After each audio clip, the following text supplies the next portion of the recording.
A struggling single black father, Jacob, who poured his heart into his small, almost failing dog grooming salon, Jacob's gentle paws, found himself at his lowest.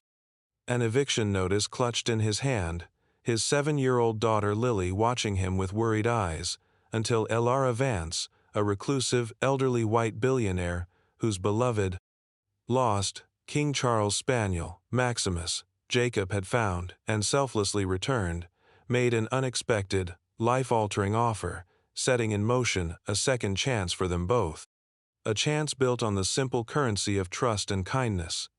Before we dive in, hit that subscribe button and drop a comment. Where in the world are you watching from? The tiny bell above the door of Jacob's gentle paws tinkled, a cheerful sound that felt jarringly out of place amidst the scent of wet dog and unspoken anxieties that hung heavy in the air. Jacob straightened from where he'd been meticulously trimming the nails of Mrs. Henderson's poodle, offering a smile that didn't quite reach his tired, kind eyes. His hands, calloused from years of work but gentle as a whisper with the animals, moved with practiced ease. The salon, small and cluttered but immaculately clean, was more than just his livelihood. It was the fragile fortress protecting him and Lily from the harsh realities of their shrinking world. Unpaid bills lay tucked beneath a chipped ceramic dog on the counter, a constant, nagging reminder of the tightrope he walked. Their apartment, connected to the back of the shop, was sparsely furnished, Love and Lily's colorful drawings doing their best to fill the spaces where possessions couldn't. Tonight's dinner, he knew, would be pasta with a thin tomato sauce, again. Lily, perched on an overturned bucket, her chin cupped in her hands, watched him with the unwavering adoration only a child can possess. "Daddy," she said, her voice small but clear, "you're the best doggy barber in the whole wide world." He managed a genuine smile then, the weariness in his eyes softening. "Thanks, sweet pea, and you're the best helper." He picked up the eviction notice that had arrived that morning, its stark, official font, a cruel contrast to the crayon drawing of a superhero with a leash for a cape that Lily had taped to the fridge. The rent on their tiny space was increasing, a sum that felt as insurmountable as a mountain. He'd tried everything, taken on extra hours, skipped meals, but it was never enough. His core virtue, a profound, unwavering dedication to Lily, was both his strength and his most vulnerable point. He would do anything for her, shield her from the harshness, but the weight of it was crushing. Later, as he tucked Lily into her small bed, the worn quilt pulled up to her chin, she looked at him, her wide, innocent eyes reflecting the dim glow of the nightlight. "Daddy, are we going to be okay?" He smoothed her hair back from her forehead, his touch gentle. "We're always okay, Lily Bug, because we have each other. And your daddy is a superhero, remember?" He tapped the drawing on her wall. She giggled, a sound that was music to his ears, but the knot in his stomach tightened. He felt like a fraud, a superhero with no powers against the looming monster of poverty. The air in their small living space was thick with unspoken fears, yet Lily's unwavering faith in him was a tiny, persistent flame in the encroaching darkness, a testament to the goodness she saw in him, a goodness he struggled to see in himself when faced with the stark reality of their circumstances. He sat at the small kitchen table long after she slept, the eviction notice a cold weight in his hand, the dim flickering bulb above casting long shadows that danced like his own doubts. The day had been long, the park a brief respite from the pressing weight of bills and the encroaching dread of the eviction notice that felt like a physical weight in his pocket. Jacob held Lily's small hand, her chatter a bright melody against the backdrop of late afternoon city sounds. As they passed the sprawling green of Willow Creek Park, a flash of brown and white caught his eye, a small dog, a King Charles Spaniel by the looks of it, darting frantically near the rose bushes, whimpering. There was no owner in sight. Lily gasped, "Oh, Daddy, a lost doggy." Jacob's instinct, honed by years of understanding animal distress, kicked in. He approached slowly, speaking in low, soothing tones.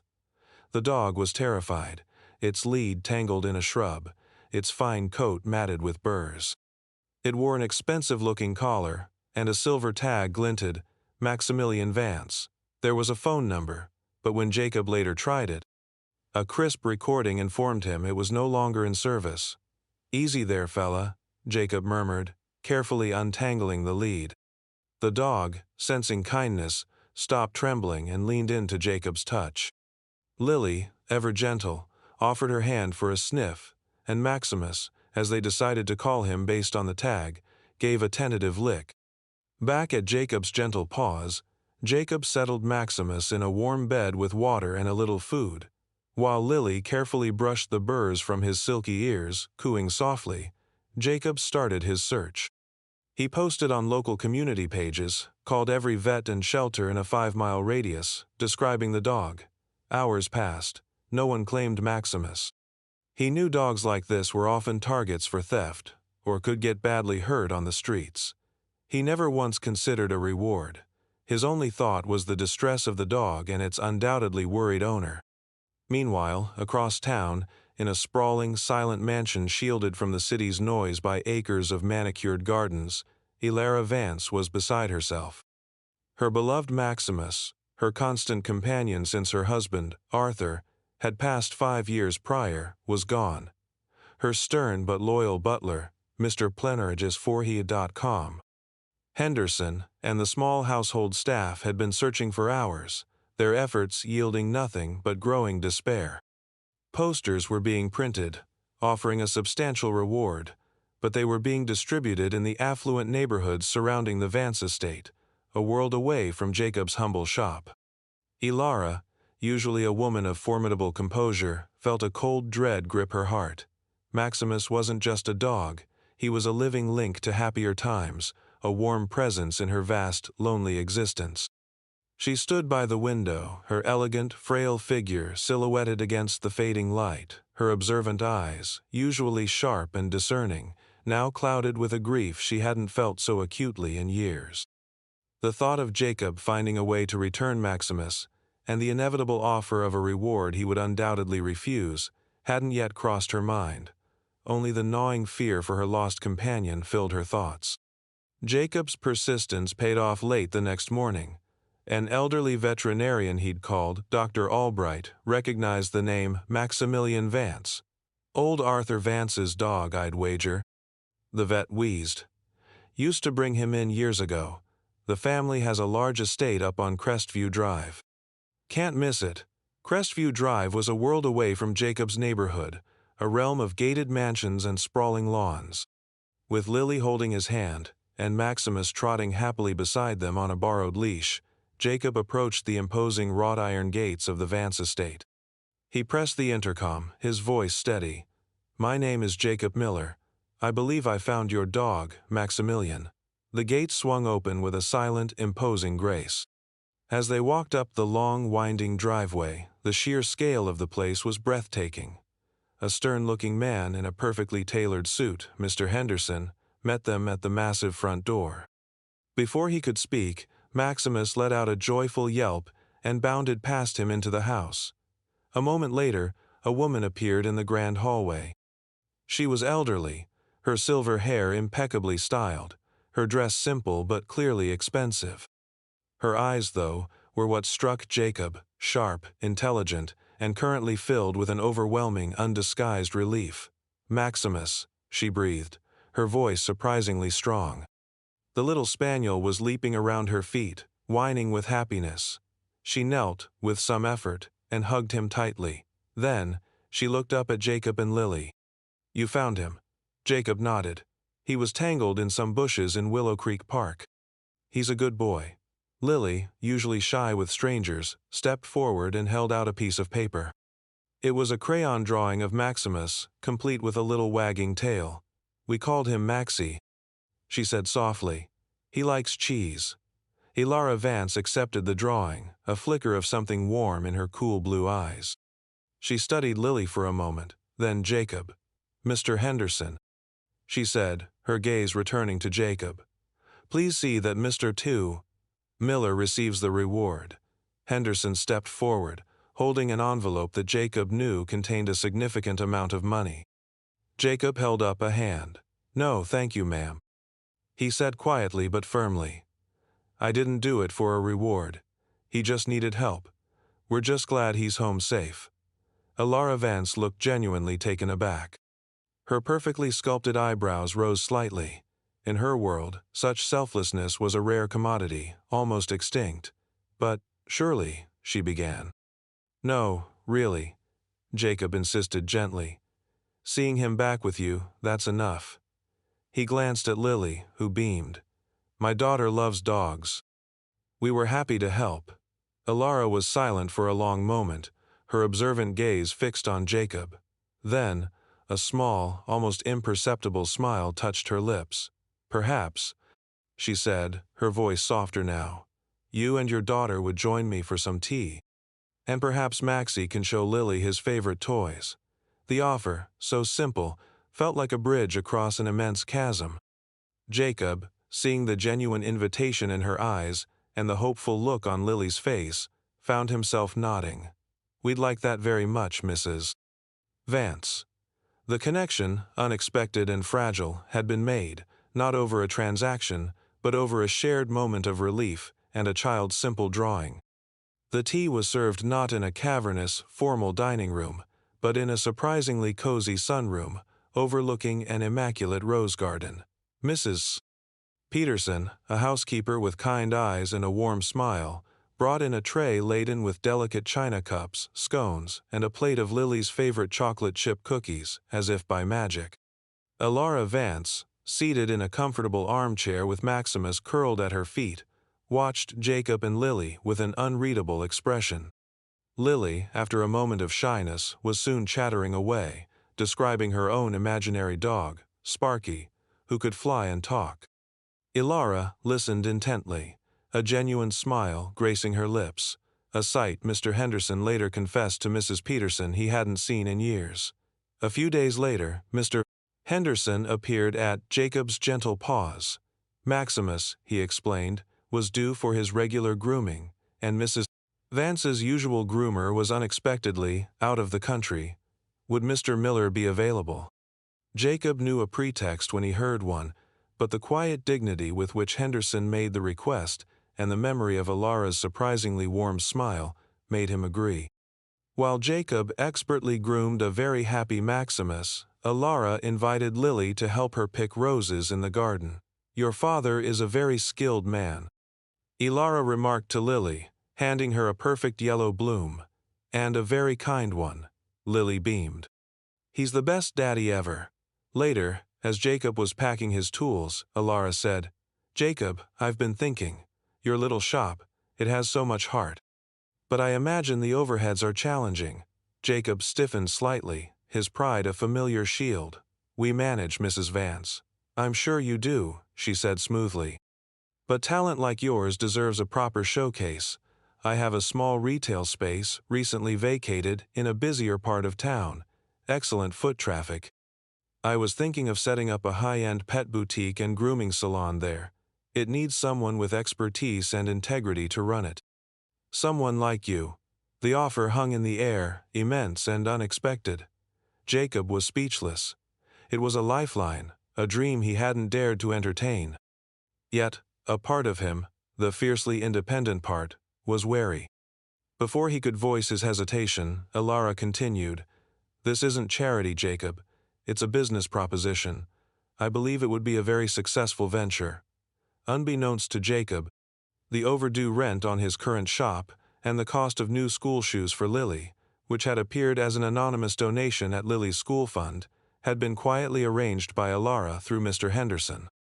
She had seen the worn soles of Lily's shoes, the worry lines etched on Jacob's face. Her vast wealth, often a source of isolation and a magnet for sycophants, was now a tool she could use to foster something good, something real.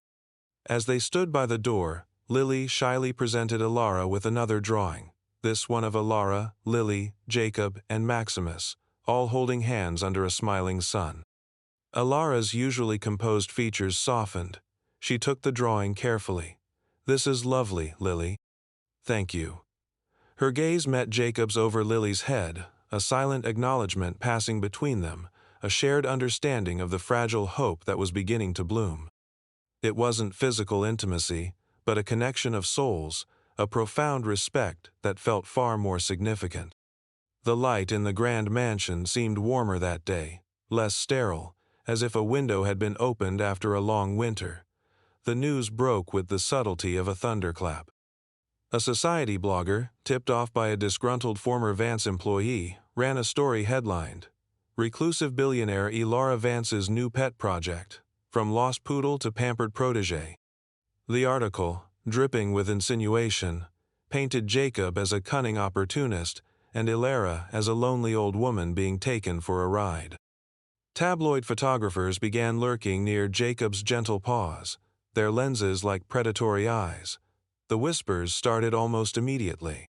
In Jacob's neighborhood, the initial surprise turned to suspicion. "Heard he struck gold," Mrs. Rodriguez from the corner store commented, her voice carrying easily to Jacob as he bought milk. "Found some rich lady's dog, and now he's set for life." The implication was clear. He hadn't earned it. Customers at his salon, once friendly, now looked at him with a mixture of envy and disdain. "Must be nice, having a fairy godmother," one muttered, just loud enough for Jacob to hear. The humiliation was a constant, bitter taste in his mouth. His integrity, the one thing he prided himself on, was being publicly questioned.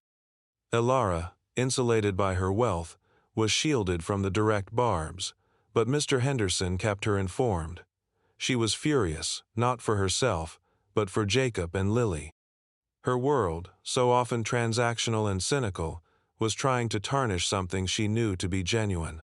The worst moment came when Lily returned from school, her usual bright smile absent, her eyes red-rimmed. "Daddy," she whispered, her voice trembling. "Tommy said you're a gold digger. He said you're only friends with Mrs. Vance because she's giving you money." Jacob's heart clenched. He pulled Lily into a tight hug, his mind reeling. He had tried to protect her from this, but the ugliness of the world had found its way to her innocent ears. He felt a surge of anger, then a profound weariness. He looked around his small, struggling shop, then thought of the grand, impersonal opportunity Elara was offering, now tainted by public scorn. The contrast between his humble reality and the opulent world Elara inhabited had never felt so stark, so insurmountable. The warmth of their burgeoning friendship felt suddenly chilled by the harsh glare of public judgment. The carefully constructed bridge between their two worlds seemed to be crumbling under the weight of societal cynicism, and Jacob felt an overwhelming urge to retreat, to protect what little dignity he had left. The weight of the public's judgment, particularly its impact on Lily, became unbearable for Jacob. His pride, a stubborn, resilient thing, reared its head, wounded and defensive. He drove to the Vance estate, not in gratitude, but with a simmering anger and a deep, aching hurt. Elara received him in her study, a room filled with books and the quiet hum of immense power. She looked at him, her expression concerned. "Jacob, I heard about Lily. I am so sorry." "Sorry?" Jacob's voice was tight. "Mrs. Vance, this whole thing has become a circus. My daughter is being called names. People look at me like I'm some sort of parasite." He paced the plush carpet, his worn boots a stark contrast to the opulence surrounding him. "I appreciate your kindness, I truly do. More than you know, but I can't do this. I can't be your project." Elara's eyes, usually so sharp, held a flicker of pain. "A project? Is that what you think this is? What else am I supposed to think?" Jacob retorted, the words tumbling out, fueled by frustration and a desperate need to reclaim his self-respect. "You live in this palace, and I can barely make rent. We're from different universes, Mrs. Vance. This foundation, the new shop, it's too much. It makes me look like a charity case, like I can't stand on my own 2 feet." He stopped, his chest heaving. "I have to make my own way. For Lily, for myself. I can't accept your help, not like this." The silence that followed was heavy, broken only by the distant tick-tock of a grandfather clock. Elara Vance sat very still, her hands clasped in her lap. When she finally spoke, her voice was quiet, laced with a profound sadness. I thought you were different, Jacob. I thought you understood. This wasn't charity. It was an investment. An investment in goodness, in integrity, in you. Her gaze was unwavering. But if this is how you see it, if this is what you believe, then I won't force it upon you. She looked away, towards the window, and the vast, empty gardens beyond. Perhaps you're right. Perhaps our worlds are too different. Jacob felt a pang of regret, a flicker of doubt, but his wounded pride wouldn't let him back down. I'm sorry, he mumbled, though he wasn't sure what he was sorrier for, the situation, or the pain he saw in her eyes. He turned and left, the massive door closing behind him with a soft, final click.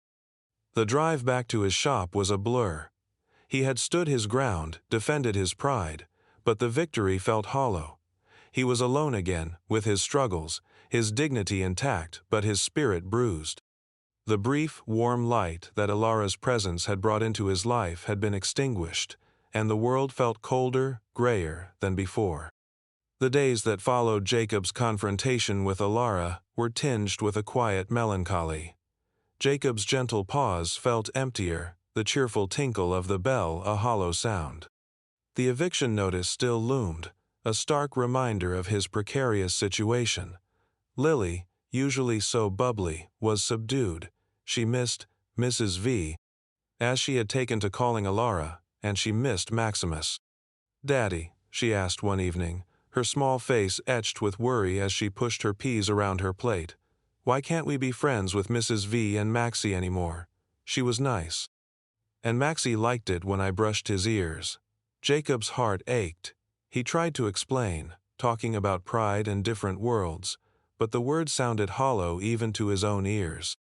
How could he explain adult complexities to a child who saw the world in such beautifully simple terms of kindness and friendship?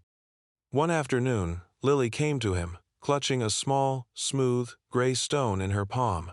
"Mrs. V gave this to me," she said, her voice barely a whisper. "She said it was a wishing stone. She said to make a wish for something good." She then handed him a new drawing.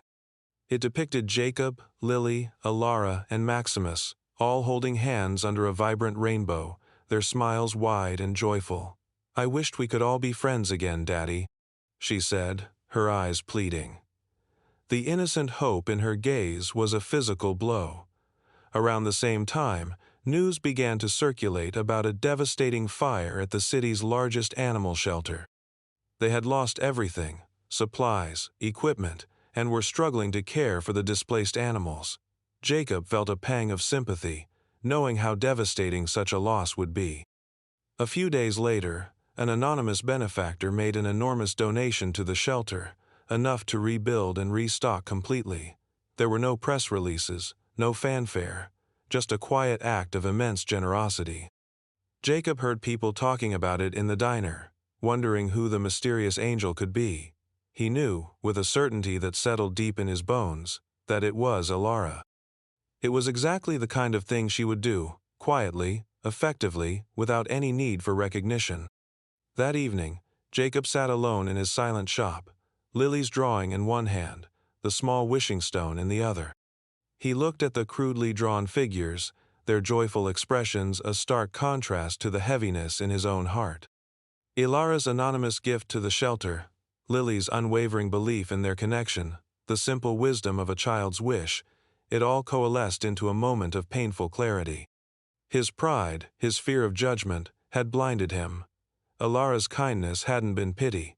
It had been a genuine reaching out, an offer of partnership from someone who saw his worth. He had been so focused on what others might think that he had rejected a true friend and hurt his daughter in the process. The real enemy wasn't Ilara's wealth or their different worlds, it was his own fear. The stone felt cool in his palm, a tangible reminder of a hope he had almost discarded. The drawing was an olive branch, offered with the pure love of a child. A fragile, shimmering hope began to dawn in the somber landscape of his thoughts. He had to try and mend what he had broken. Clasping Lily's drawing tightly, Jacob drove back to the Vance estate. The imposing gates seemed less formidable this time, more like a barrier he himself had erected. Mr. Henderson greeted him with a non-committal expression, but showed him into the sunroom where Ilara was reading, Maximus at her feet. She looked up, surprise flickering in her eyes, followed by a cautious hope. Jacob stood before her, the drawing extended like a peace offering. "Mrs. Vance, Elara," he began, his voice hoarse with emotion. "I was wrong. I was proud, and I was scared. Scared of what it looked like, not what it truly was." He took a deep breath. "Your kindness, it's real. I see that now. The shelter, that was you, wasn't it?" She inclined her head slightly, a small, almost imperceptible nod. "Lily misses you," Jacob continued, his gaze earnest. "She drew this.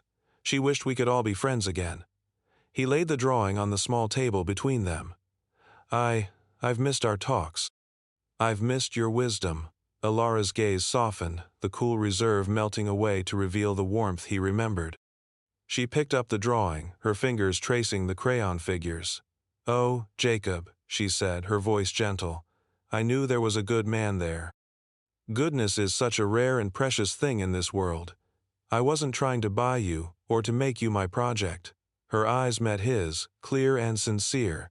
"I was trying to partner with you. To help you share your gift with more people, more animals. To make a small part of the world a little kinder." "The foundation," Jacob said. "The offer for the new salon, if it still stands, I'd be honored to accept.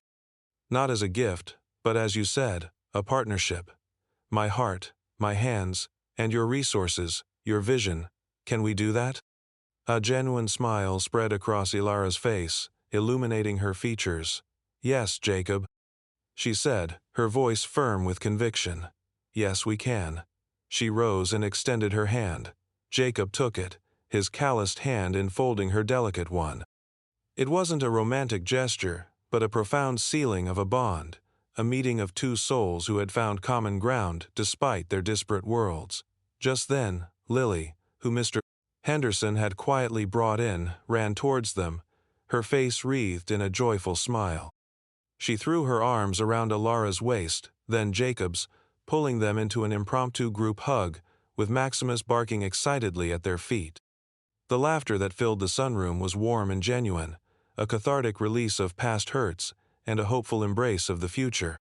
The reconciliation was complete, not with a dramatic kiss, but with the quiet, powerful affirmation of a renewed friendship and a shared purpose, a testament to the enduring strength of human connection.